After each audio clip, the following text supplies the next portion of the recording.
J'ai appris il y a de cela un peu plus d'un an que les plus hauts arbres de la forêt n'étaient pas ceux de la fontaine de la Coudre ou de la Futée des Clos, mais que c'était ici et que se trouvait là un arbre qui atteignait les 50 mètres.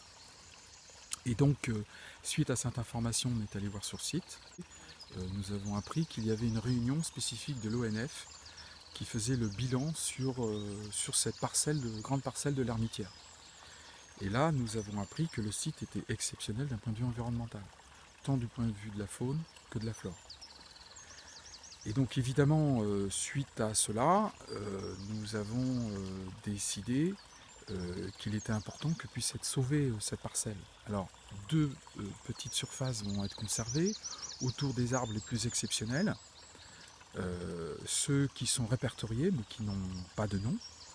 Et donc, comme vous les voyez derrière moi, vous avez les deux géants que j'ai appelés David et Goliath, qui sont les deux plus hauts, en tout cas le plus haut de la parcelle et l'un des plus gros de la parcelle. Ils sont de la taille de ceux de la fontaine de la Coudre et de la Futée des Clos, mais avec probablement au moins un siècle de moins. Donc ce sont des arbres encore jeunes et qui ont encore l'espoir de vivre longtemps.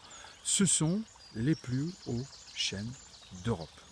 On comprend bien que l'ONF ait besoin de vivre, d'exploiter la forêt. Ce sont des arbres, ce sont des plantes, des végétaux qui meurent et qui vivent.